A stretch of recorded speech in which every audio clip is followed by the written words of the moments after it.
Hello and welcome to the Week 3 Supplemental Lecture on Michel Foucault's excerpts from Discipline and Punish. Discipline and Punish is a book, and what you have here are selections from a couple of parts of that book. The selections suffer a little bit because some other courses also use this book. It's quite prominent. And copyright restrictions have meant that we need to overlap our selections with theirs, so the cuts between sections are a little bit more abrupt than we would have liked to have done. We try to give you whole chapters or whole sections when we can. So it may make it a little bit more confusing to read than it might have been in the original, but we'll try to unpack it a bit here. So some of you will have read Foucault for Week 2. He is a figure that is particularly interested in the tensions within elements of Enlightenment thinking, and what we might be able to appropriate away from what he regards as sort of dark sides of Enlightenment thinking. He is particularly concerned with the way in which cultures of expertise, the development and privileging of expertise, have created distinctive forms of unfreedom that are in contradiction to the apparent goals of freedom and self-determination and the rest. And in this particular work, he's going to draw attention to those forms of unfreedom by sketching a contrast with earlier forms of punishment and prison systems and judicial systems that sit in contrast to what we would do today. If you're not familiar with this work, it's probably not something to read over dinner. It starts off in an extremely graphic way, describing an early modern form of punishment that is extremely visceral, and then it moves on to contrast it to the forms of punishment that we're more familiar with today. So the first extract you've got is from a section called The Body of the Condemned, and it contrasts the torture and killing, and then continued torture after death of a regicide, Damien, in extremely graphic detail, and then it gives a very neutral, arm's-length, distant-sounding timetable for a house of young prisoners, and that's where it begins. And it does this in order to shock us with our shock, okay, in order to force us to see that there has been a substantial change, and it's a change that Foucault says happens actually relatively rapidly. So the Damien-style, torture-based forms of punishment would have been quite common for a really quite extended historical period in Europe, and then within less than a century they're replaced sort of everywhere by these regulatory timetable systems. And so that's where he starts. He says, we have then a public execution and a timetable.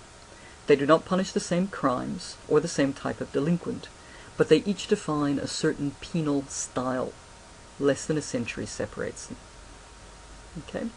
He characterizes the older form of punishment as having been related to public spectacle.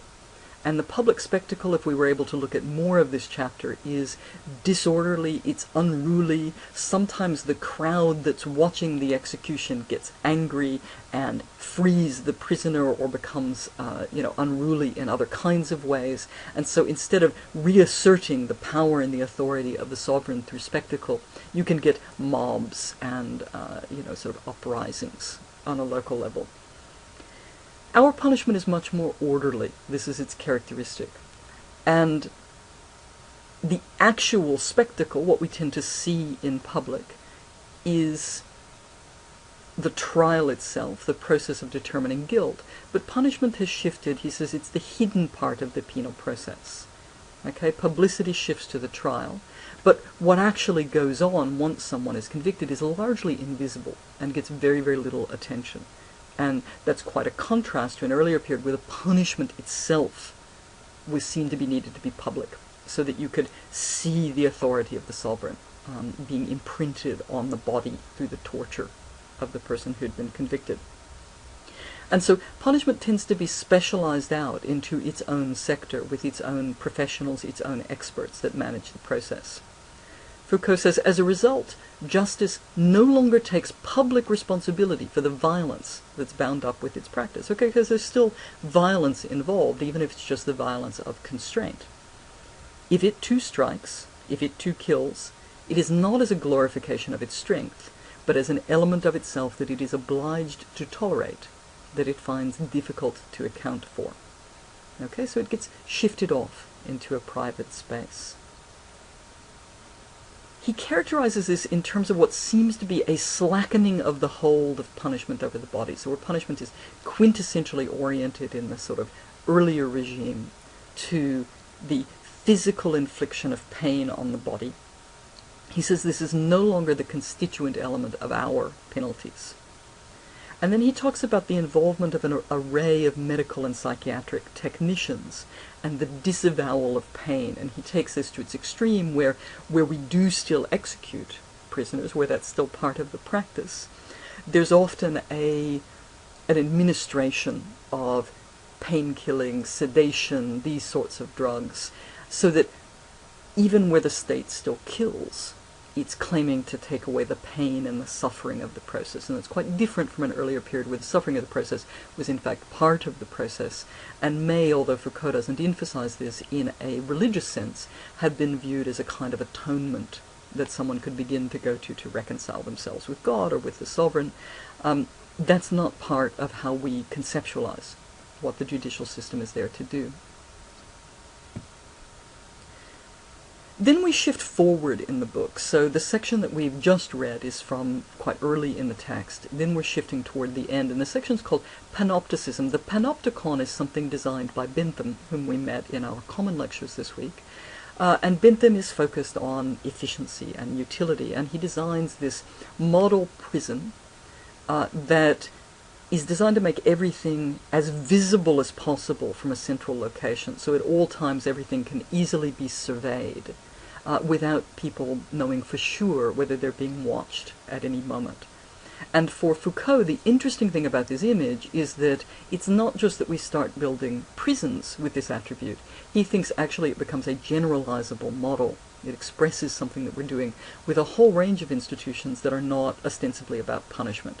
Schools, hospitals, sort of any kind of large bureaucratic structure that's designed to collect and manage people, starts having this surveillance quality, and he thinks the society as a whole starts having this surveillance quality.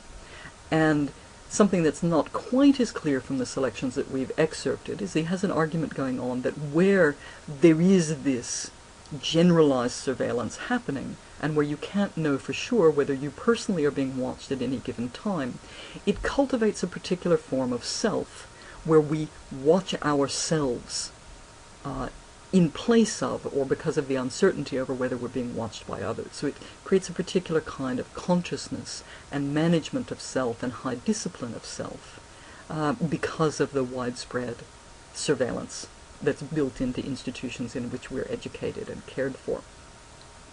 So this panopticon has become a generalized model for social institutions, and unfortunately, again, because of copyright issues, we couldn't give you the passage that actually describes the panopticon.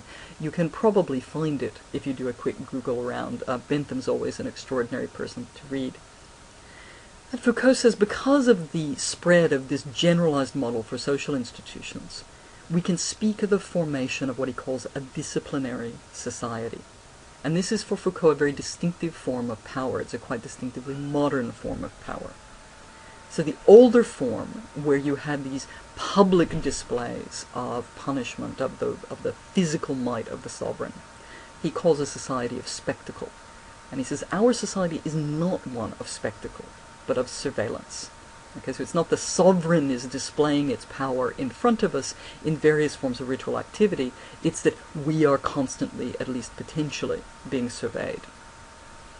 It's not that the beautiful totality of the individual is amputated, repressed, or altered by our social order. It's rather that the individual is carefully fabricated in it, according to a whole technique of forces and bodies. This is a quite interesting point.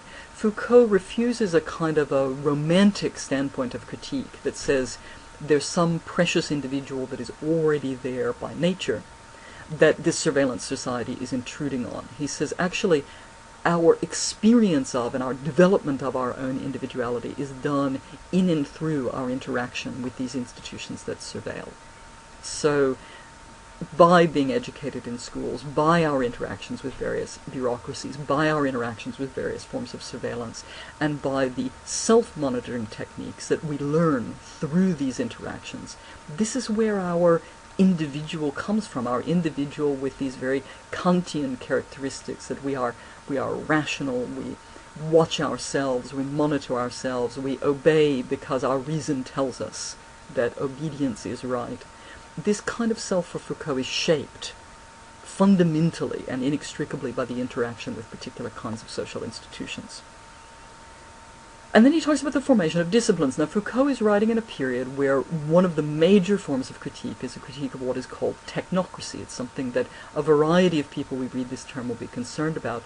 There's a worry that there's a development of specialized expert cultures that have undue impact due to the bureaucratic state and capitalist institutions, undue power, that are relatively unchecked by other people. Foucault's going to take this concept and look at it in relation to medical and psychiatric disciplines as well. It's a particular interest of his. And so you have the formation of these disciplines that assist the bureaucratic state, capitalist institutions, in the management of populations. And he says a characteristic of the disciplines is that they have these sort of Bentham principles that are informing what they do, these utilitarian principles. So unlike the sort of extravagance of the early modern society of spectacle, where you might have enormous expense going into public, the disciplines focus on, he says, maximum impact for lowest cost, okay, economically and politically. So he's not just talking about the price of something, he's also talking about the political costs of it, whether it's going to cause disruption or uprising. The disciplines seek to methodically increase the intensity and extent of power. And again, a lot of this for Foucault has to do with the fact that we actually internalize what the disciplines are trying to do. So whether we're in fact being monitored, whether we're in fact within the reach or beyond the reach of a particular institution, by being socialized in this system, we monitor ourselves quite effectively. So it extends the reach in a quite extreme way.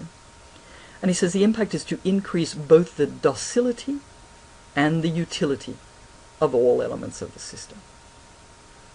Okay? He's got another section in here he titles Docile Bodies. So if you think about what one tries to do to, say, children in an elementary school, or really people in any institution where they need to be processed and moved through.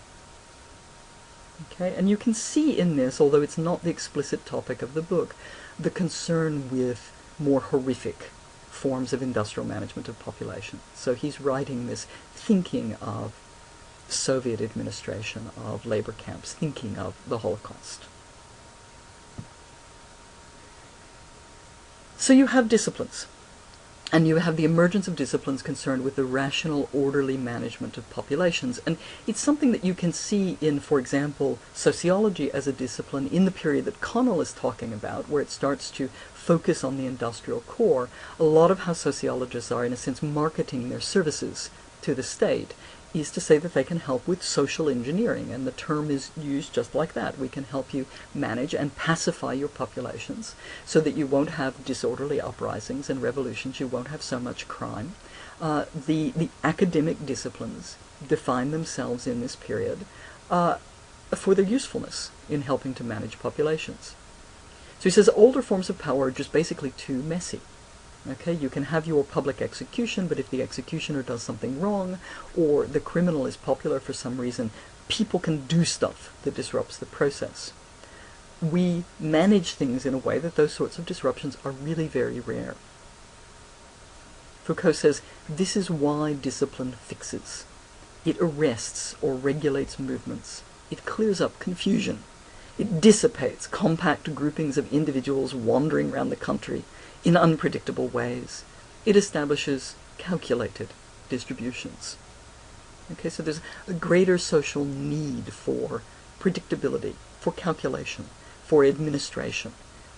Things that have been tolerated through all of human history, for example, that you have migratory populations that are not bounded to a particular geographical area, become intolerable quite quickly in a short historical period, and you get administration intervening. And you can again see this sort of thing operating today in the difficulties of the sort of countries that are trying to manage, and often manage in a quite repressive way, people like the Roma, who still are trying to have a migratory existence. This kind of power has a different characteristic. It is horizontal. It is not so hierarchical as early modern forms of power. Okay, and so it manifests in a decentralized, decentered kind of way. It's hard to pinpoint exactly where the power is coming from. It's hard to figure out what you'd need to do if you wanted to get out from under it. And this kind of characteristic of the power, its decentered quality, also carries over to forms of resistance to the power. And again, Foucault is writing in a period where resistance is probably the major category of critique, rather than, say, in an earlier historical period where people might have talked about revolution. Okay, so you get forms of resistance to power that are equally decentralized, non-hierarchical, they break out unpredictably, and are difficult to locate. And he thinks that's just the mirror image of what power itself is like. And then the sort of heart of the argument, he wants to draw these implications out for how this relates to capitalism and liberalism, both of which understand themselves as being institutions that express the freedom of the individual, okay, and are grounded on kind of decentralized forms of distributed decision-making that are understood to be empowering. And what he views his work as doing is talking about the dark side of these institutions, things that help make capitalism and liberalism possible, in his opinion, that express values or have implications that are almost the opposite of how capitalism and liberalism are frequently presented. So they present themselves as spheres of great freedom, and the institutions associated with them as empowering people. And he's talking about the forms of regulation and control that undergird the systems. So he talks about this spread of disciplinary power and its association with capitalism, and he says, in fact, the two processes, the accumulation of men and the accumulation of capital, cannot be separated.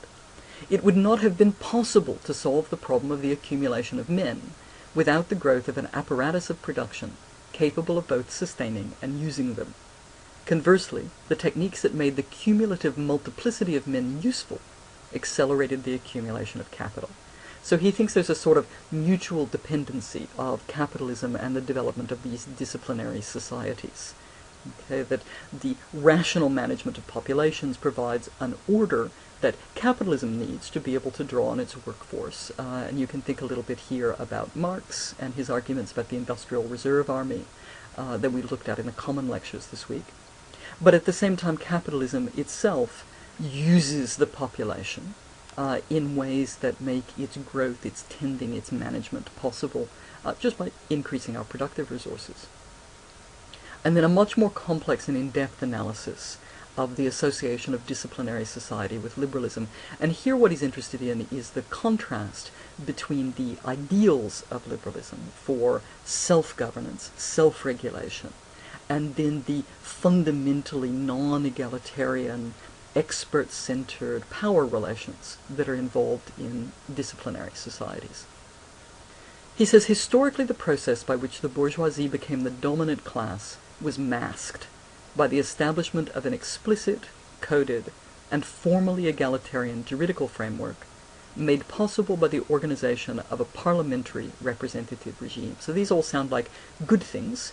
Okay, you have formal equality, you have formal representation, you have a formal voice in your government, but the use of the word formal cues that he's worried that it may be formal but not substantive. Okay, so in the midst of these formal kinds of equality and self-determination, you've got the rise to power of a particular class, he says. And he says the development and generalization of disciplinary mechanisms constituted the other dark side of these processes. The general juridical form that guaranteed a system of rights that were egalitarian in principle was supported by these tiny, everyday physical mechanisms, by all those systems of micropower that are essentially non-egalitarian and asymmetrical that we call the disciplines. So essentially non-egalitarian things, essentially grounded in a form of bureaucratic hierarchy and expert control. And although in a formal way the representation regime makes it possible for the will of all to form the fundamental authority of sovereignty, the disciplines provide at the base a guarantee of the submission of forces and bodies. The real corporeal disciplines constituted the foundation of the formal juridical liberties. Okay, and this is a concern that will be voiced in a variety of theories that we'll look at over the term, the concern that there's something that is not sufficient about formal liberties or formal equalities or formal systems of representation, that there's something that undermines them on a substantive level, and then there are different views about what might undermine them, and we'll take a look at these, I repeat, at various points during the term. Okay? For Foucault, what undermines them is the development of these sort of highly bureaucratized, highly monitored, highly surveilled places that educate us from birth on up, okay, so that we would become docile bodies that are formed by these very systems. We're accustomed to inhabiting them and obeying them. And for Foucault, it undermines the ostensible egalitarianness of the society in which we live. He says the contract may have been regarded as the ideal foundation of law and political power. So he's thinking about the social contract theories that we've looked at. Panopticism, Bentham, a sort of odd man in the liberal canon, constituted the technique, universally widespread, of coercion. Okay, so we've got ideals, and then we've got the institutional realities through which those societies operate, and he thinks there's a tension between the two. Okay, and this will come up again and again as we go through the term.